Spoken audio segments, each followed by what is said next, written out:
vous avez pris le temps de changer avec lui, discuter avec lui? Il m'a bloqué de partout. Ça fait 3 mois qu'il est parti de la maison.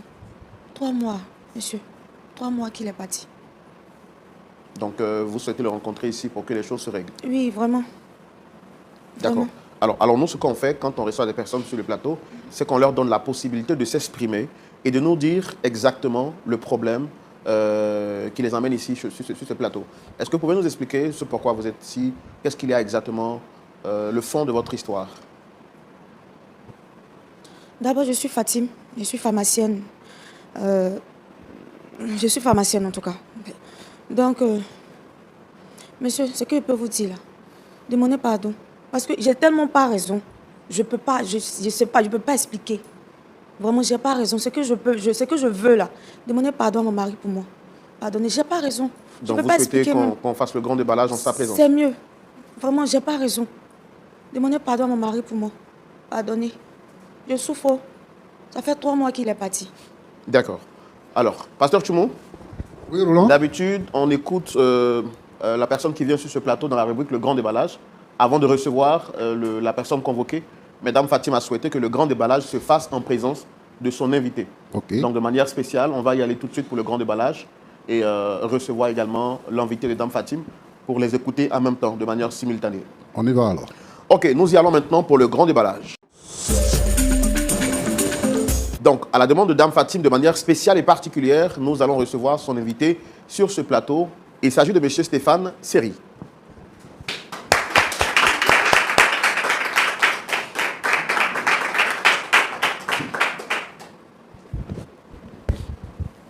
Shalom, frère Roland.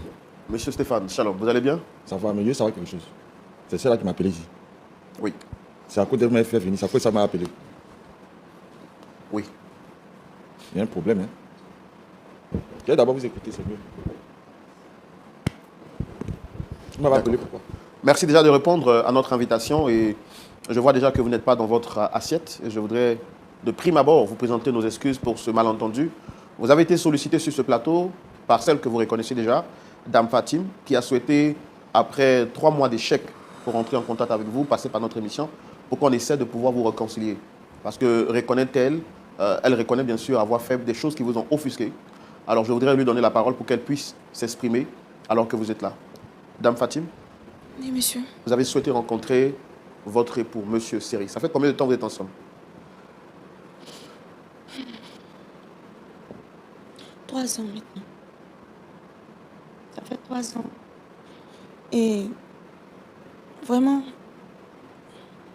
mon mari, c'est quelqu'un de bien. Quelqu'un de bien, quelqu'un de gentil.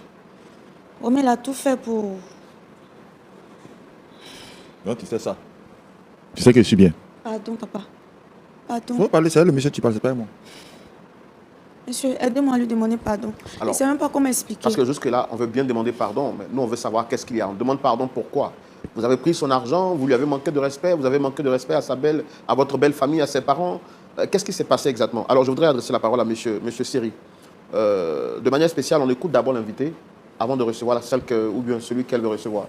Mais vous, de manière spécifique ou spéciale, on a tenu à vous recevoir parce qu'elle a demandé à ce que vous soyez là. Après toutes les questions qu'on lui a posées, elle semble ne pas avoir la force de s'exprimer. Frère Roland, il ne faut même pas te fatiguer. Oui, dites-moi, qu'est-ce qui s'est passé? Je te dis clairement. Celle qui est assise là. Moi, je suis Stéphane Seri. Je suis informaticien. Un soir, je rentre un peu avec un petit bobo à la tête, donc je passe à la pharmacie. C'est comme ça que je croise la caissière qu'elle est. Elle me plaît bien, donc j'essaie d'échanger avec elle. J'ai du mal à vous entendre, vous pouvez rapprocher les... Elle me plaît bien, donc j'essaie de rentrer en contact avec elle parce que j'ai son contact. On échange, et au bout de quelques mois, on décide de marcher ensemble. Donc elle devient ma compagne, ma copine. Donc ça, moi je veux faire les choses plus sérieusement. Donc je décide d'aller dans sa famille. Connaître déjà sa famille. Et lorsque nous arrivons là-bas, je connais juste son papa parce qu'elle est orpheline de mère. Et là-bas, je croise ses frères, ses sœurs. Et ce qui m'a particulièrement marqué, c'est qu'il y avait un enfant qui était là, mais qui lui ressemblait beaucoup à elle. Un petit garçon, il lui ressemble fortement. Donc lorsque nous sommes sortis de là-bas, il lui a demandé, l'enfant, il te ressemble beaucoup, hein? Elle me laisse savoir que c'est son neveu. Dans une profonde émotion. Hein. C'est son neveu, c'est l'enfant de sa défunte sœur. Donc lorsque j'arrive à la maison, je commence à réfléchir parce que je vois que l'enfant suscite beaucoup d'émotions en elle. Juste sa présence. Soit elle est contente ou bien ça peut particulièrement l'attrister une situation de l'enfant. Quand j'ai vu ça, j'ai dit, bon, pourquoi on n'a pas réuni la famille? Et comme j'avais des projets de mariage pour elle, avec son accord, on a entamé les démarches, j'ai fait la dot, de sorte à pouvoir réunir la famille. Donc c'est comme ça qu'après la dot. Et en plus, je dois préciser, Fatim est issue d'une famille musulmane. Et moi, je suis chrétien. Mais là aussi, j'apprécie quand même le côté cool de son papa parce qu'il n'a pas émis d'opposition à ce mariage-là. Généralement, en Afrique, ici, à cause de nos cultures, c'est compliqué de voir un chrétien et puis une musulmane se marier. Voilà. Mais son papa, en tout cas, ça a été fair play. Donc, après le mariage, ayant rassemblé la famille, j'emmène avec moi ma femme désormais, avec son neveu, sous ma coupole à la maison. Et sans vous mentir, Fatim que vous voyez là, c'est une personne, l'homme n'est pas parfait. Sinon, c'est une personne adorable. C'est la femme qu'il faut. Franchement, son devoir de femme en tout cas, elle n'y manque pas. Voilà. Si on doit estimer un pourcentage, mais elle te dit 90%, franchement, c'est la femme. Sans te mentir. Donc tout allait bien, normalement, dans le foyer. Tout allait bien en tout cas. Ça fait 3 ans maintenant qu'on est ensemble, officiellement bien mariés et tout. Et tout allait super bien à merveille. Jusqu'à ce que récemment, on était dans notre vie familiale, à la maison, je venais d'arriver du travail, elle m'a servi à manger. Et c'est au moment où je devais manger que j'ai entendu sonner à la porte. Donc j'ai demandé à la servante d'aller ouvrir. Et elle, Fatim dit, non, laisse-moi même, je vais aller ouvrir. J'entends peu après qu'elle se soit levée, j'entends du vacarme à mon portail. Je viens voir ma femme en train d'échanger avec un monsieur. Naturellement, en tant que chef de famille, puis propriétaire de la maison, il m'adresse au monsieur pour lui dire, il n'a qu'à quitter devant chez moi d'abord. Pourquoi lui parle beaucoup sur ma femme? Le monsieur fait comme s'il ne m'écoute pas. Monsieur, quittez devant chez moi. Lui là, c'est qui? Il n'a qu'à quitter là, vous parlez de quoi? Et il me dit, monsieur, je suis venu vous dire ce que vous ne savez pas. Il dit qu'il ne sait pas tout. Il essaie de dire tout. Il faut partir chez toi. Il dit non, lui veut venir me parler forcément. Mais vous voyez ma femme aussi qui insiste. Il faut quitter ici, il faut quitter ici. Je me dis, ah bon, peut-être les deux là, ils se connaissent. Monsieur, il faut rentrer. Je viens de me dire, c'est qu'il ne sait pas là. Le monsieur entre. Je lui demande ce qu'il y a, pourquoi il tape à mon portail. Et il me dit qu'il est venu chercher son enfant. Dans la maison, ici, il n'y a pas 2 enfants. Dans la maison, c'est le neveu de ma femme qui est aujourd'hui mon fils, qui s'appelle Karim, là, le neveu en question qui lui ressemble là. Karim, là, c'est lui qui est là. Et c'est mon enfant. C'est mon enfant. Donc, quand il me dit qu'il est venu chercher son enfant, il parle de qui? Il dit qu'il est venu chercher Karim. Et que dans le temps, il n'a pas reconnu l'enfant Karim parce que l'enfant et sa maman, il les a abandonnés parce que lui, il n'en avait pas suffisamment les moyens. Mais maintenant, sa situation sociale et financière se sont améliorées. Donc, lui, il est venu chercher son enfant. Donc, moi, ce qui m'interpelle dans ses propos, c'est que j'ai abandonné la mère et l'enfant. Mais la maman, elle est décédée. Non, il parle de qui? Mon frère, la maman de l'enfant est décédée. Tu parles de qui? Il dit, mais tu parles tu parles aussi de quelle maman qui est décédée. Voilà la maman de Karim qui est là. Donc, je suis en train de comprendre là. Qu'en fait, depuis tout le temps, on est là. Karim qui est censé être le neveu là. C'est l'enfant de ma femme. Et ça fait 3 ans qu'on a passé ensemble. Et pendant 3 ans, je n'ai jamais su que je suis en train de vivre avec l'enfant de ma femme. Je pense que je suis en train de vivre avec le neveu de ma femme. Mais là, je me suis senti poignardé, trahi. Je me suis senti vraiment trahi. Parce que ma femme à qui il fait tout le temps confiance, je viens de vous dire que c'est la femme parfaite. Et puis ça, là, sur 3 ans, elle n'a pas pu me dire pourquoi. Pourquoi sur tout ce temps? Ça m'a tellement énervé. Là, il a pris mes bagages, je suis sorti de la maison. Je suis sorti de la maison, je suis allé rester chez mon frère, vous dit, il a passé quelques temps là-bas, mais lui aussi, il a commencé à me questionner plusieurs fois. Donc il dit, c'est pas la peine. Je suis allé rester à l'intérieur chez ma cousine un jour.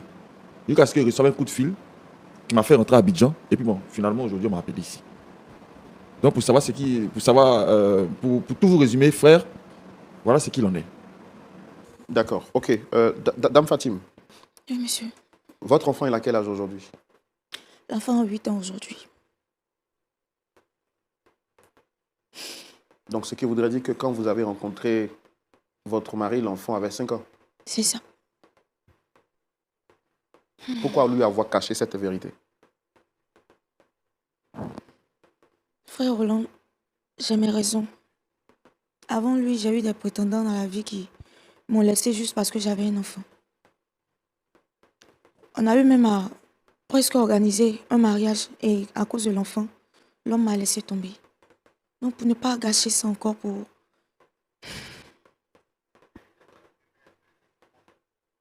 Donc, si je comprends bien, vous avez caché cette vérité parce que vous vous êtes dit que si la vérité était sûre, cela pouvait entraver le processus du mariage. Oui, c'est pour ça que j'ai fait ça.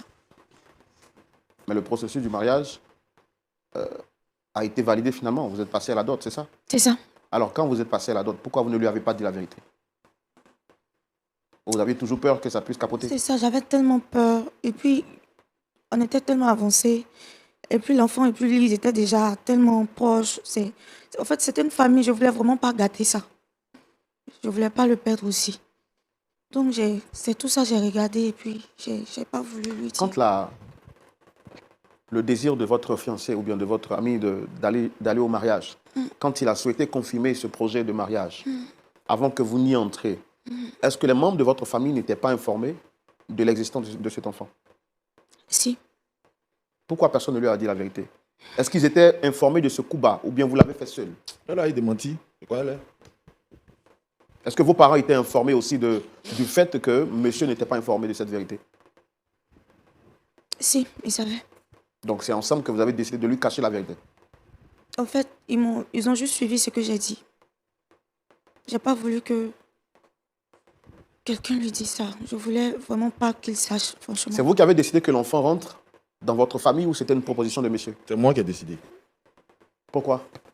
Mais comme je vous ai dit tout à l'heure, dans mon esprit, à cause de mon sens de la responsabilité, j'ai décidé d'aller la prendre des mains de ses parents, avec tout ce qui va avec. Et cet enfant-là, le neveu en question, là, c'était tout elle. C'est-à-dire Vous étiez que profondément attaché? trop. Je vous dis que la première fois où j'ai vu l'enfant, j'ai vu l'émotion que ça suscitait chez la femme. C'est ce qui a attiré mon attention même. Donc c'est moi qui ai demandé à ce que l'enfant vienne. Quand même vous dire, nous sommes devenus complices, l'enfant et moi. Parce que pour moi, ce qui est cher pour elle doit être cher pour moi. C'est pour ça que j'ai fait venir l'enfant moi-même. C'est moi qui ai demandé, c'est pas elle. Ça aurait même pu être une occasion pour me dire la vérité, mais tu passes ton temps à mentir. Pardon, papa. Faut parler le monsieur, c'est pas moi que tu parles. Tu parles pas moi ici. D'accord. Donc aujourd'hui, ça fait donc 3 ans que vous vivez en intime confidence avec cet enfant. C'est ça, Les liens entre vous sont très forts. c'est ça. Et vous aviez toujours pensé que c'était l'enfant de votre Ma défunte belle-sœur. belle-sœur. Oui. Malheureusement, je découvre avec la venue de ce monsieur, comme je vous ai expliqué tout à l'heure, que c'est l'enfant de ma femme. L'enfant est où aujourd'hui? Il a laissé les deux à la maison. Hein. Je l'ai laissé à la maison. L'enfant porte le nom de qui? L'enfant porte mon nom. Plus grave. L'enfant porte mon nom. Parce que l'enfant portait le nom de son papa. Il trouvait ça déshonorant. Donc j'ai pris le soin de mettre mon nom. Pourquoi avez-vous pris le soin de mettre votre nom sur l'enfant alors qu'il portait le nom de son père? Qu'est-ce qu'on vous a dit concernant le père de cet enfant? Pas le nom du papa de l'enfant, non. Le nom du papa de Fatime. C'est-à-dire le grand-père de l'enfant. C'est ce nom-là que l'enfant portait. Pour moi, c'était une honte. Parce que l'enfant n'a pas été reconnu Oui, par son vrai mais si père. elle vous avait dit que l'enfant était l'enfant de sa sœur décédée, cela voudrait dire qu'il devrait porter le nom du mari de sa sœur. Normalement. Mais tel que l'histoire était expliquée, le mari a abandonné même avant que la sœur, avant que l'enfant ne naisse. C'est ce qu'on vous avait dit. C'est ce qu'on nous a dit là-bas. On vous a dit que l'enfant... L'enfant a été abandonné avec sa mère par le papa avant même que sa mère le mette au monde. C'est la raison pour laquelle il avait porté le nom de elle, son père. Voilà, c'est-à-dire de son grand-père. Donc moi, c'est cette histoire-là que j'ai gobée. C'est ça. Donc, mais ça fait, excusez-moi, ça fait un peu bâtard. Parce que l'enfant n'a pas le nom d'un papa, mais il a le nom de son grand-père. Ouais, son papa. Pour effacer cette honte-là, celle-là, j'ai mis mon nom sur l'enfant. J'ai refait les papiers de mon enfant et j'ai mis mon nom. C'est ce qui a été.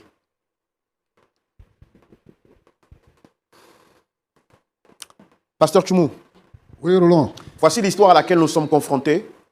Dame Fatime, venue sur ce plateau, a eu l'opportunité justement de s'exprimer. Prenant la parole, elle a souhaité s'excuser, demander pardon. Ne dit-on pas que le pardon est divin? Elle a reconnu de prime abord son erreur. Elle souhaitait rencontrer son époux Séri, avec qui elle n'est plus en contact depuis 3 mois pour lui demander toutes ses excuses ou lui présenter toutes ses excuses. Venu sur ce plateau, M. Séri nous fait comprendre qu'il a rencontré Dame Fatime alors qu'ils étaient encore très jeunes. L'amour faisant, il a décidé donc de confirmer cette relation en allant devant les parents et en faisant de Dame Fatime son épouse.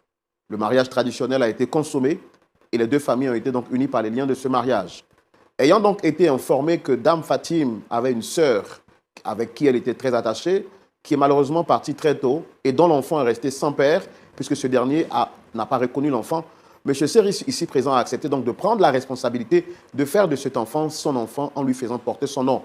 Quelques mois plus tard, après le mariage, il va donc découvrir, après l'apparition d'un homme à sa maison, que l'enfant qu'il considérait comme étant l'enfant de sa belle-sœur décédée est enfin l'enfant de son épouse. Découvrant cette vérité, il décide donc de prendre ses bagages et d'aller dehors et de faire de Fatime un souvenir lointain.